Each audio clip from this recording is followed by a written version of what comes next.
Aprendendo com a Divina Vontade, número 41, Livro do Céu, volume 7, início. 30 de janeiro de 1906. Mas antes, nós vamos rezar, pedindo que o Senhor abençoe Luísa por ter nos dado a graça de conhecer este dom. Foi devido ao seu sim. Rezamos um Pai Nosso e agradecendo a Divina Vontade por tantos benefícios que já acontecem no nosso interno e que já podemos perceber ao longo destes anos, meses, dias que passamos a conviver e a conhecer este dom. Pai nosso que estais no céu, santificado seja o vosso nome, venha a nós o vosso reino, seja feita a vossa vontade, assim na terra como no céu. O pão nosso de cada dia nos dai hoje, perdoai as nossas ofensas, assim como nós perdoamos a quem nos tem ofendido. Não nos deixeis cair em tentação, mas livrai-nos, Senhor, do mal. Amém. 1000 vezes benditos são aqueles benditos, mil vezes benditos são aqueles que buscam o dom da divina vontade. Você é bendito, você é 1000 vezes bendito na divina vontade. Amados e amadas que buscam conhecer este conteúdo, porque é um conteúdo que vai aos poucos nos modificando. Então vamos começar. 30 de janeiro de 1906. A constância ordena tudo. Minha filha, como é necessário que a alma seja constante em fazer o bem, que começou porque se bem tem princípio, mas não terá fim. E não tendo fim, é necessário que uniforme-se aos modos do eterno Deus. Deus é justo, é santo, é misericordioso, é aquele que contém tudo, mas talvez por um só dia? Não. Sempre, sempre, assim a alma não deve ser um dia paciente, humilde, obediente, e outro dia impaciente, soberba, caprichosa. Estas são virtudes quebradas, é um misto entre luz e trevas, tudo é desordenado, tudo é confusão, modos todos diferentes dos de seu Criador. Vamos parar aí.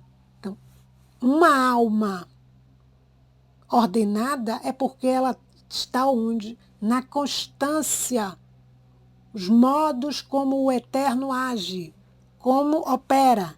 Então, essa constância na prática do bem faz com que a alma se assemelhe a Deus, que é justo, que é santo, que é misericordioso. Em tais almas, a guerra contínua, porque as paixões lhe fazem guerra, porque vendo-se nutridas frequentemente esperam que a vitória seja delas. Olha aí, quando a alma não tem essa constância, quem predomina na alma? As paixões. E as paixões começam a fazer guerra contra esta própria alma, a fim de que elas venham a ganhar, porque em muitos momentos as paixões foram nutridas pela alma. Então elas ficam esperando a ocasião oportuna para poder se manifestar. Então, as paixões fazem guerra à alma, os próprios demônios, né? A guerra por parte dos demônios, das criaturas e ainda por parte das mesmas virtudes, as que, vendo-se desiludidas, lhe fazem guerra escarniçada e terminam com nausear e assim salvar estas almas. E se salvar estas almas, quanto terá de trabalhar o fogo do purgatório? Porque a tradução não é muito boa. Então, olha aí. Aqui está dizendo o quê? Se a alma não está na constância, no operar, no agir como Deus, se assemelhando a forma de agir de Deus, vão fazer guerra à alma, o quê? Os demônios, as criaturas, as mesmas virtudes que ela pensava em ter, porque são virtudes quebradas. E essa alma, se salvar, olha aí, tem um se, a condicional, se salvar, quanto terá de trabalhar o fogo do purgatório. Ao contrário, para a alma constante, tudo é paz. Já a simples constância faz com que tudo esteja em seu posto. As paixões se sentem morrer. E quem é aquele que, estando próximo a morrer, pensa em fazer guerra a alguém? Então, a própria constância vai o quê? Vai pacificar esta alma. E, com isso, vai colocar tudo em seus lugares. E, estando em tudo em seus lugares, as paixões se sentem morrer. Por quê? Porque elas não serão alimentadas. A constância é a espada que põe tudo em fuga. É cadeia que ata todas as virtudes, de modo que se sente acariciada continuamente por elas. E o fogo do purgatório não trabalhará nada, porque a constância ordenou tudo, e a fez similar aos modos do Criador. Está vendo? O filho se assemelha ao pai. Se nós realmente somos filhos, filhas de Deus, da divina vontade, vamos querer o quê? Nos assemelhar ao Criador. E uma das características é o quê? É a constância. Persistir na prática do bem. Para quê? Para que o purgatório, o fogo do purgatório, não nos atinja. Para que, através da constância, coloque em fuga o quê? Tudo que não é de Deus. Que amarre todas as virtudes. De modo que elas não se rebelem, né? Sejam verdadeiras virtudes e não falsas. E não se rebelem contra a alma. 9 de fevereiro de 1906. A união de nossas ações com as de Jesus é garantia de salvação. Continuando no meu habitual estado, vi a sombra do Benito Jesus, toda aflita e quase em ato de mandar castigos. Eu, ao vê-lo, disse: no modo como está, quem poderá salvar-se, não só dos castigos, mas também da própria salvação? Mas ele, mudando o aspecto, disse: minha filha, a união das obras humanas com as minhas é garantia para salvar-se. Olha, paremos aí. A união das obras humanas com as obras de Jesus é garantia para salvar-se. Por quê? Se duas pessoas trabalham no mesmo terreno, o trabalho naquele terreno é garantia de que ambas deverão colher. Assim, quem une suas obras com as minhas é como se trabalhasse em meu terreno, portanto, não deveria colher no meu reino? Talvez você deva trabalhar junto comigo em meu terreno, e você deve colher em um reino estranho a mim? Ah, certamente não. Então, o Senhor está nos dizendo que se nós trabalharmos com Ele, colheremos os frutos deste reino. Agora, a alma que trabalha com Jesus vai colher em outro reino? Não, só pode colher, receber os benefícios do reino de Deus e não de outro reino, porque ela trabalha para o Senhor, com o Senhor e no Senhor. 12 de fevereiro de 1906. As virtudes nos fazem chegar a certa altura. Na divina vontade não há limites. Minha filha, todas as virtudes nas criaturas fabricam um muro de determinada altura. Mas o muro da alma que vive na vontade de Deus é um muro tão alto e profundo que não se encontra nem profundidade nem altura e é todo de ouro puro e maciço, não sujeito a nenhum infortúnio. Porque estando este muro no divino querer, isto é, em Deus, o próprio Deus o conserva.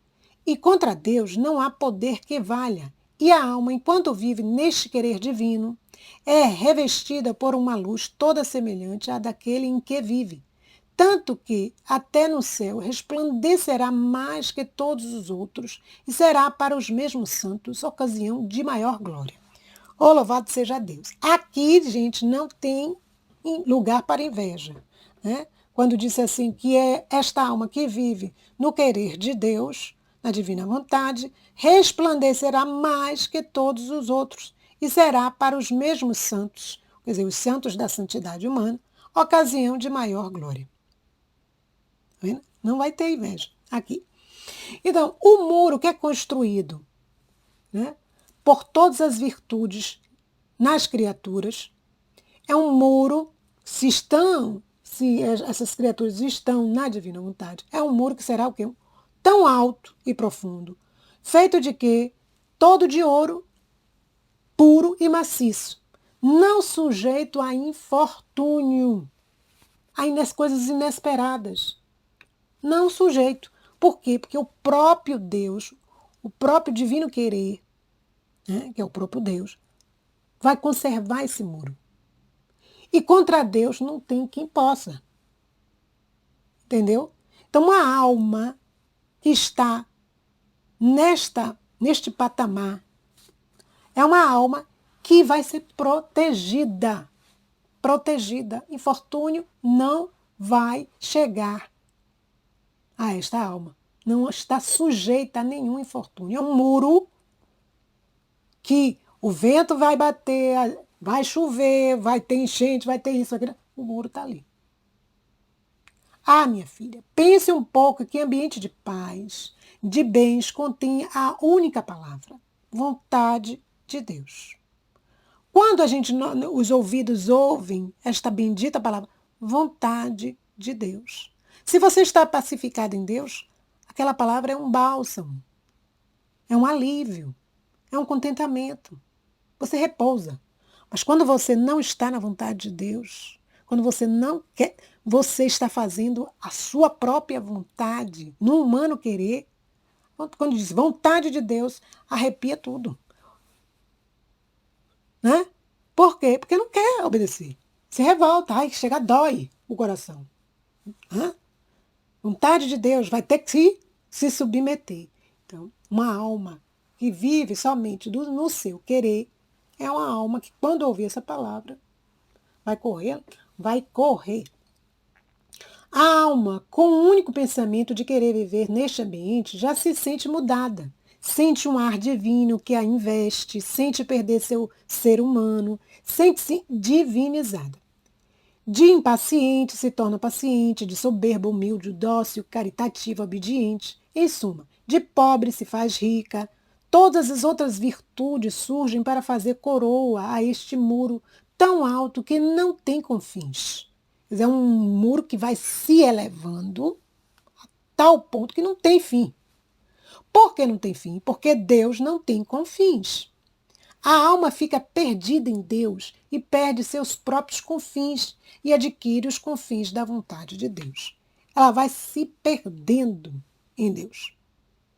Então, este muro não é um muro baixo, não é um muro fraco, não é um muro, qualquer coisinha balançou, caiu, ou fica balança, mas não cai. Nada disso.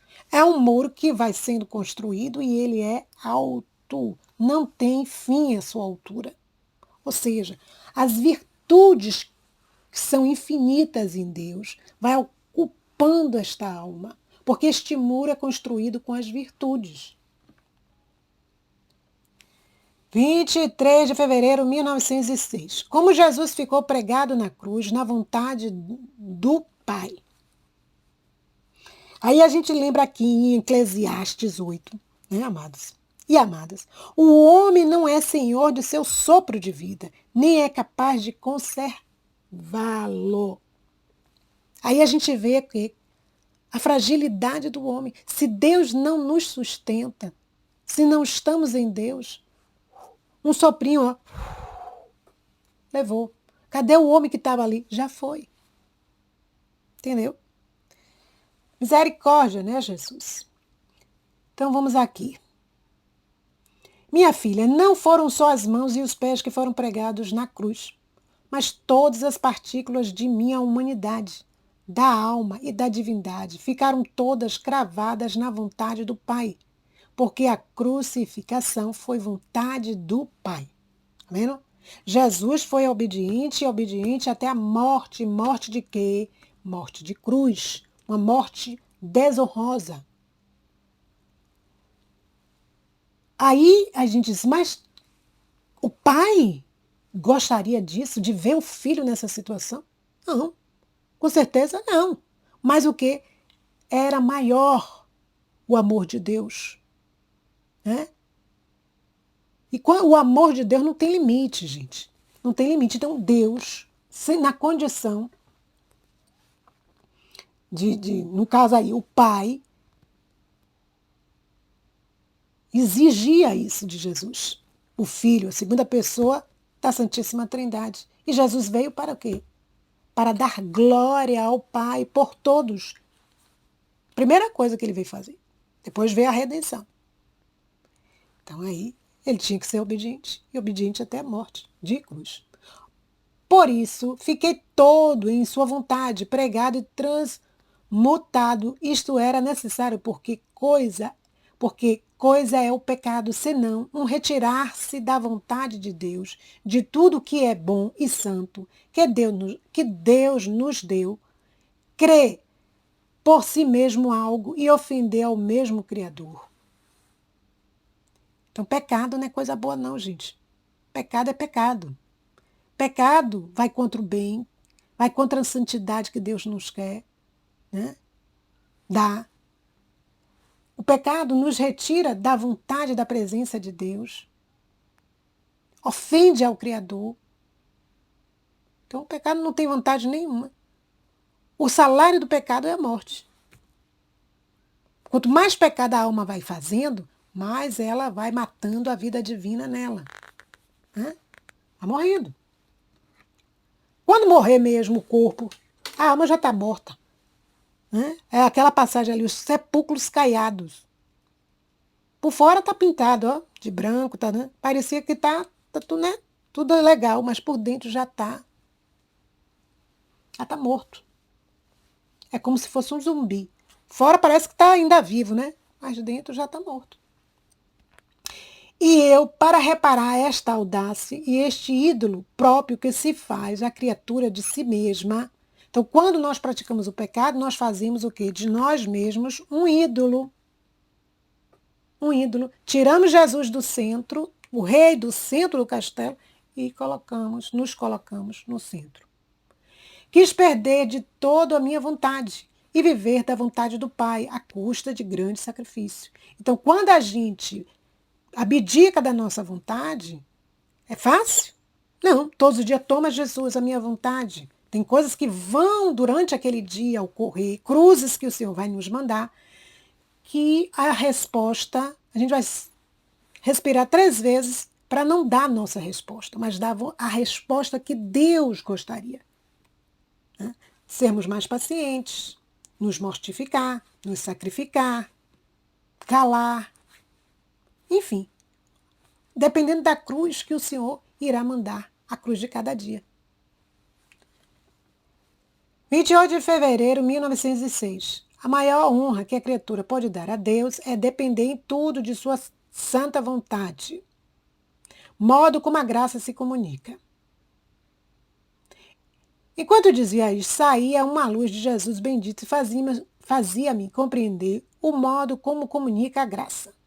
E eu compreendi assim, que a alma, por exemplo, sente nela um aniquilamento de si mesma. Vê seu nada, sua miséria, inabitada para fazer nem sequer uma sombra de bem. Agora, enquanto se sente neste estado, Deus comunica a sua graça e a graça da verdade. Tá vendo? Então, quando a alma chega ao ponto de reconhecer o seu nada, a sua miséria, de se ver como é, então a graça passa a atuar. Porque enquanto ela estiver cheia dela mesma, da soberba, do orgulho, não vai dar, né? A graça vem e volta. Assim que a alma descobre em toda a verdade, sem engano, sem trevas, e então o que Deus é por natureza, verdade eterna, que não pode enganar nem ser enganada, a alma a toma por graça. Ou seja, a alma sente um desapego das coisas da terra, vê sua fugacidade, sua estabilidade, vê como tudo é falso, toda a podridão, que merecem ser aborrecidas em vez de amadas. Então ela vai ver as coisas como são. Passageiras, frágeis, débeis, né? Tudo fugaz, tudo passageiro, tudo que não vai ficar. Então a alma vai começar a perceber o que ela deve abraçar, a verdade eterna, que é Deus. Hã? Deus, enquanto a alma se sente nesse estado, comunica sua graça e a graça do verdadeiro amor e do amor eterno. Comunica sua beleza de modo que faz enlouquecer a alma amante. E a alma fica cheia do amor e da beleza de Deus. E então, o que Deus é por natureza, amor e beleza eterna, a alma o torna por graça. Então, por graça, essa alma vai se enchendo de amor e de beleza eterna. Deus é por natureza. Deus é belo por natureza e por constituição, e Deus é belo, e Deus é amor por natureza. Mas a graça pode transmitir estas características de Deus à alma. E assim de todas as outras virtudes divinas. Porque se eu quisesse dizer tudo, seria muito longo. Só acrescentando que a graça previne a alma, a excita, mas só se comunica e entra a tomar posse quando a alma mastiga essas verdades. Então, essas verdades que Deus nos falou aí. Quando a alma percebe que ela não é nada, né? Que ela precisa desprezar o que está fora, porque o que está fora é fugaz, é instável, as coisas da terra. E abraçar o eterno. Aí a graça começa o quê? A se comunicar a essa alma. E transmitir o quê? O verdadeiro amor. O amor eterno. A beleza. Tantas outras virtudes de Deus. E aí diz assim, quando ela começa a mastigar tudo isso como verdade, como alimento, as engole. Por isso, nem todos recebem os efeitos ditos acima, porque, como relâmpagos, deixam-nos fugir da mente e não lhes fazem lugar. Então, quantas vezes vêm esses ensinamentos para nós e a gente deixa fugir? Então, não cria um lugar na mente, ou seja, na memória, na vontade, e entra e sai. É como se nós estivéssemos lendo aqui agora. Se nós não colocarmos a divina vontade em prática, a divina vontade é prático, é algo prático, é uma doutrina que nos chama o quê? A praticar. Se você não pratica a palavra de Deus na Bíblia ou no livro do céu, aqui, ó, que a gente está estudando agora, vai ficar o quê? Só no estudo, na teoria, e não entra na sua vida. Não ganha corpo. 4 de março de 1906. Uma brincadeira de Jesus. Vamos ver. Esse aqui ele estava brincando com Luísa e dizia, não vou ler, e dizia que queria que ela saísse, que ela não saísse do estado de vítima, e ela ficou confusa, e ela disse, por que o senhor está fazendo isso? Ele disse assim, não, porque os esposos, eles brincam, então estou brincando com você. Vamos para outro trecho que eu achei mais 5 de março de 1906. Jesus pede que eu console, vê um homem a suicidar-se. Vamos ver aqui. Enquanto fazia isso, vi um homem, né, lá via Jesus numa situação, meu amado, não entendo que coisa queres. Queres que sofra a crucificação? Ele disse, não. E aí, mais embaixo, Luísa. Via um homem que, levado pelo desespero e pela autoestima, se suicidava. E isto na nossa cidade. Então o menino me disse. Então aqui que Jesus veio como, parece que como menino, né? Um Jesus menino. Menino Jesus, é isso mesmo. Então, prosseguindo. Não posso conter tanta amargura, receba a sua parte. Então, divide essa amargura com Luísa. E derramou em minha boca um pouco de sua amargura. Eu corri até aquele homem para ajudá-lo a se arrepender do mal que tinha feito. Os demônios pegavam aquela alma e a jogavam no fogo, e viravam e viravam, como se a estivesse assando.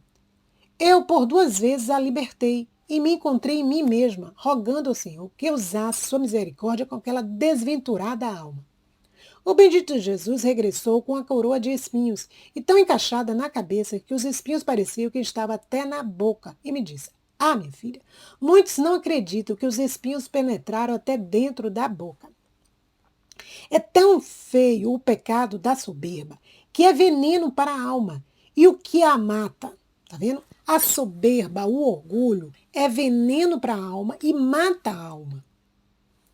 Assim, como quem tem uma coisa atravessada na boca e esta lhe impede que tome algum alimento para dar vida ao corpo. Assim, a soberba impede a vida de Deus na alma. Por isso, quis sofrer tanto pela soberba humana. E com tudo isso, a criatura chega a tanta soberba que, ébria de soberba, perde o conhecimento de si mesma e chega a matar seu corpo e sua alma. Olha aqui. Então ele estava amargurado por ver esta alma nesse estado. E por que isso, gente? Devido ao desespero, à autoestima, tá vendo? A autoestima e devido a isso gerado pelo quê? Pelo orgulho. O orgulho, a gente tem que ter muito cuidado. Pedir todos os dias, Jesus, dá-me um coração manso e humilde igual ao teu. Porque a mansidão, né, ela vai o quê? Ela é pacificadora, tanto da alma como do ambiente onde ela está. A humildade, ela é capaz de entender quem ela é, criatura, e quem é Deus. Ela não vai se encher de falsas ilusões. Que o orgulho traz falsas ilusões. Eu sou isso, eu sou aquilo, eu sou melhor do que fulano, eu sou... Está entendendo? Não é. Então, quando uma alma é humilde, ela sabe o seu lugar. 9 de março de 1906. Vê as almas purgantes irem em socorro dos povos. Nós vamos percebendo que este volume é um volume que demonstra muito momentos onde a justiça de Deus ela está em atividade. Né? Os castigos. Continuando o meu habitual estado, vi o bem de Jesus e muitas almas purgantes que Jesus Cristo mandava em ajuda dos povos. Então, as almas purgantes, elas vêm em ajuda dos povos, nos quais parecia que deviam acontecer muitas desgraças de doenças, em algum lugar terremotos. Além disso, quem se suicidava, quem se atirava nos poços, nos mares, e quem matava a outros, parecia que o homem estava cansado de si mesmo, porque sem Deus não sente a força de continuar a vida. Ó Deus, quantos castigos e quantos milhares de pessoas serão vítimas destes flagelos, dizia Luiz. Então aqui a gente para e vê. O pecado ele vai gerar morte. Então se é o pecado, cada um vai pecando. Já imaginou quantas criaturas vivem, passaram, passam e passarão nesta terra e vão pecar? Todos esses atos que nós fizermos, bons, menos bons terão que serem reparados. Jesus veio e refez todos os atos. Reparou todos os atos ruins. Jesus sentiu a morte de todas as criaturas, sentiu todas as penas dos nossos pecados, todas as penas que as almas que se perderam iriam sofrer no inferno. Gente, a paixão de nosso Senhor Jesus Cristo é uma coisa assim inimaginável. E ele disse, o mundo está desta forma porque deixou de adorar, de reparar, de meditar a minha paixão. Então, nós estamos vendo aqui, quando o homem se separa de Deus, ele sente o quê? Morrer dentro. Ele não sente mais força de continuar a vida. Um sinal de que uma alma, Jesus diz a Luiz, que não está em Deus, que não tem Deus dentro dela, ela começa o quê? Se autofragelar. Ela começa a se autodestruir. Está entendendo? Então, nós, como filhos de Deus, estamos buscando entender, compreender, viver na divina vontade. Nós precisamos entender isto. O pecado, ele é morte, é fogo. A justiça de Deus também é fogo. Uma não vai andar de mãos atadas com a outra. No caso, a justiça. Quando Deus vê que o pecador está cheio de pecado, ele ama o pecador, mas o pecado não. A justiça vem em cima. E aí a gente diz assim, aconteceu daquela tragédia, aconteceu aquelas catástrofes. Aí diz, são naturais.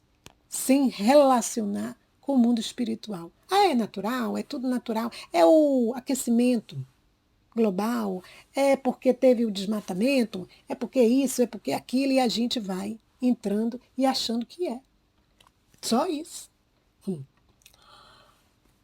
Isso é apenas uma ponta do iceberg, né? 13 de março de 1906. Se a alma não pode estar sem Jesus, é sinal que ela é necessária ao seu amor. Esta manhã, bendito Jesus não vinha, e eu dizia entre mim: Senhor, não vês como sinto que me falta a vida, sinto tanta necessidade de ti, que se tu não vens, sinto que se destrói meu ser. Não me negues o que me é absolutamente necessário. Não te peço beijos, carícias, favores, mas só o que me é de necessidade. Enquanto dizia isto, encontrei-me toda absorvida nele, de tal maneira perdido todo o meu ser, que não podia fazer nem ver outra coisa que o que fazia e via ele mesmo. Sentia-me feliz, todas as minhas potências adormecidas, como um que vai ao fundo do mar, onde tudo é água, e se faz por olhar. Olha a água, se fala, a água lhe impede a palavra e lhe entra até as vísceras. Se quer ouvir, só o murmúrio das águas lhe entra pelas orelhas. Com esta diferença, que no mar há perigo de perder a vida, e não se sente nem ditosa nem feliz. Ao contrário, em Deus, readquire a vida divina, a felicidade e a bem-aventurança. Então, o bendito Jesus me diz: Minha filha, se tu não podes estar sem mim, e tanto te sou necessário, é sinal que tu és necessária ao meu amor. Porque, segundo um, se torna necessário a outro, é sinal que aquele é necessário ao outro. Por isso, se alguma vez parece que não devo vir, e tu te cansas, e vejo a necessidade que tens de mim, e conforme cresce em ti a necessidade, cresce também em mim. E digo entre mim: vou a ela tomar este alívio a meu amor, e é por isso que depois de que te cansaste, eu venho. Então, olha aqui. Quando ela mergulha em Deus, ela estava com tanta necessidade de ti, mas Jesus, eu não quero coisas assim extraordinárias. Eu quero o básico, eu quero o necessário. Então, vem, Senhor, vem, Senhor. Então, Jesus, quando dizia isso, encontrei-me, aí ela se encontra absorvida em Deus. E ali ela encontra o quê? A felicidade. Todas as suas potências, memória, inteligência, vontade, todas adormecidas. E ela naquele mar, no mar da vontade de Deus. Mas não é um mar humano, onde se a criatura cai no mar, ela corre o risco de morrer afogada. Não, ali não. Ali ela se afogava no mar da vontade de Deus e ali ela encontrava o quê? Vida divina, felicidade, bem-aventuranças. E aí Jesus diz: olha, se você está com necessidade de minha pessoa, do meu amor, eu também tenho necessidade de você. Quanto mais cresce essa necessidade, então aí é que eu me apresento. Está entendendo? Então, quanto mais cresce a necessidade de Deus em nós, mais rápido o Senhor se apresentará. Porque tanto Ele como a alma, unidos, um tem necessidade do outro. Não é isso? Deixa eu ver se tem mais alguma coisa. Não, então vamos para lá. Vamos para o outro. 17 de abril de 1906. Deus armará os elementos contra o homem. Olha, os elementos. Quais são os elementos? Fogo, água, vento, a terra. Esta manhã passei mal. Me encontrava fora de mim mesma e não via outra coisa que fogo. Parecia que se abria a terra e ameaçava engolir cidades, montes e homens. Era como se o Senhor quisesse destruir a terra, mas em modo especial em 3 diferentes pontos, um distante do outro, e um destes no país de Luísa, que era a Itália. Pareciam 3 bocas vulcânicas que alguma fazia sair fogo e inundava as cidades, e onde se abria a terra e sucediam horríveis sacudidas de terremotos. Eu não entendia bem se estava acontecendo agora ou deverá acontecer no futuro. Quanta ruína! E a causa de tudo isto é unicamente o pecado. E o homem não quer render-se. Parece que se pôs contra Deus. E Deus armará os elementos contra o homem. água, fogo, vento, tantas outras coisas, e estes farão morrer muitíssimos. Que horror, que horror! Sentia-me morrer ao ver todas estas cenas dolorosas. Tivesse querido sofrer qualquer coisa para aplacar o Senhor. Então ela queria, né, aplacar Deus. E ele diz assim, minha filha, já não encontro onde repousar, não, onde repulsar a minha criação. Faz-me repulsar em ti, e tu levanta-te em mim e cala-te. Quer dizer, ele sentia repulsa. O Senhor,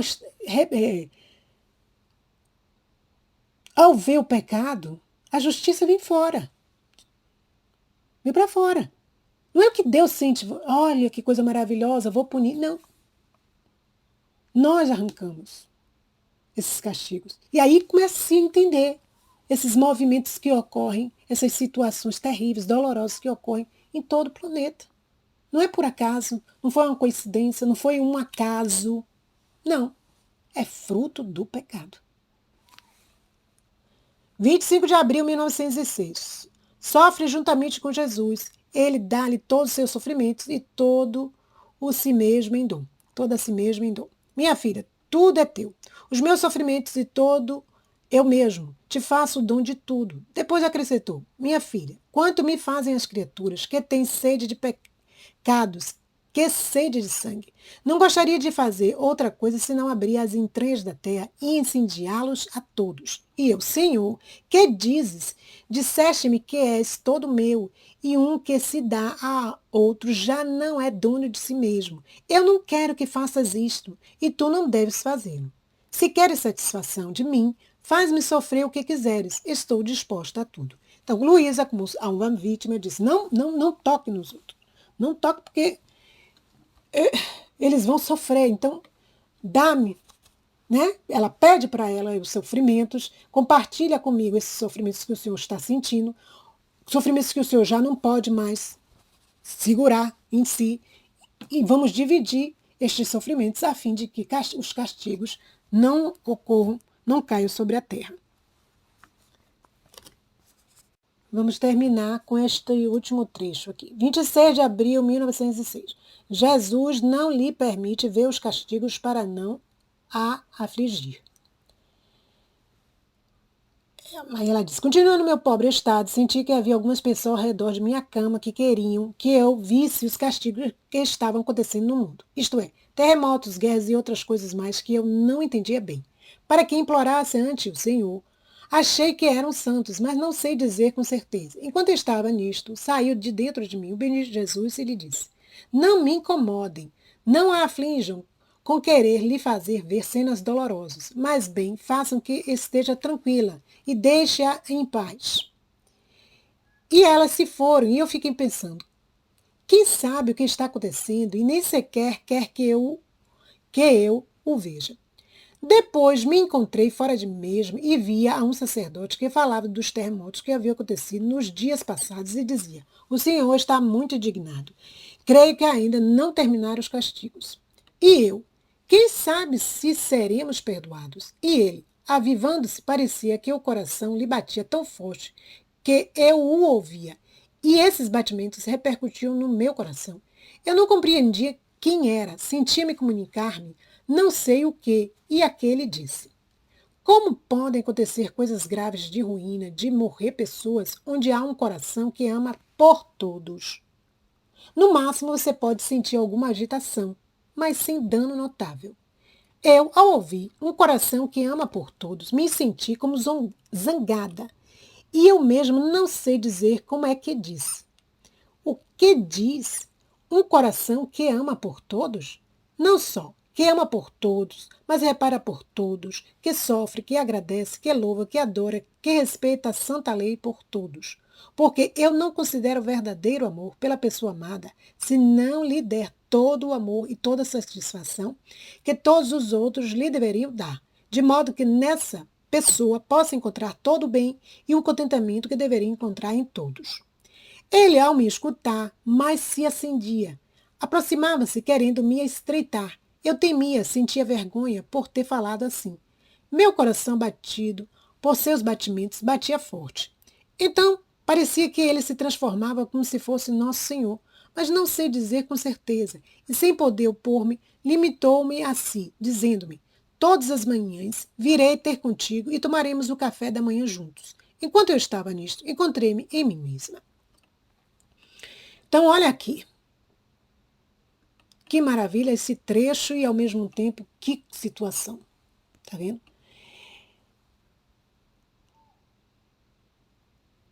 Ela não sabia se eram almas, né? Aqui não diz se eram almas, se eram pessoas que ela via, enfim. As pessoas estavam diante do seu leito e queriam que Luísa intercedesse para que os castigos fossem suspendidos. E Jesus disse: não a incomodem. E aí, de repente, ela se encontra fora de si mesma e parece que vê um sacerdote. E este sacerdote estava falando de terremotos que tinham acontecido no dia anterior. E este mesmo parecia esse mesmo sacerdote falando com ela. E ocorre o quê? E ela se indagando se seríamos perdoados ou não. E aquele disse: como podem acontecer coisas graves? Se, né, como pode acontecer coisas graves de morrer pessoas onde há um coração que ama por todos? Se tiver uma única pessoa que ama por todos, que me dá, né, a reparação completa, o amor completo, o louvor completo, vou diminuir os castigos, vou tirar os castigos, ou vou deixá-los pela metade. Quer dizer, vai ter danos, vai, mas não vai ser danos notáveis, serão danos menores. E aí ele diz: um só pode amar por todos, pode reparar, pode sofrer, pode agradecer, pode louvar, pode respeitar a lei por todos. Porque uma pessoa que se diz amada e amante, né, que se diz apaixonada por outra, ela vai dar tudo, todo o amor, toda a satisfação que deveriam dar aos outros, mas que deveriam também amar a Deus, mas que não dão. Então, essa única pessoa pode fazer isso. E se estiver na divina vontade, se estiver fazendo a vontade de Deus. E muito mais quem estiver vivendo, porque vive com a vontade de Deus ali imperando, né? Não vive com duas vontades, a vontade humana e a vontade divina. E ele, ao me escutar, então depois ela percebe que talvez esse sacerdote fosse o quê? O nosso Senhor. E no final Jesus disse assim, para acalmar Luísa, com certeza, porque Jesus é muito educado e amoroso, ele disse: todas as manhãs virei ter contigo e tomaremos o café da manhã juntos. Então vamos terminar aqui, vamos pedir a Jesus que toda manhã ele venha tomar um café conosco, ele venha rezar conosco, ele esteja conosco. Mas ele diz a Luísa também que durante o dia ele faz visitas constantes às suas almas amantes. Que sejamos essas almas obedientes, constantes, cheias das virtudes de Deus, porque aí ele vai vir, repousar e achar conforto, alegria, mansidão, paz, aconchego no nosso coração, na nossa alma. A paz de Jesus e o amor de Maria. Até a próxima.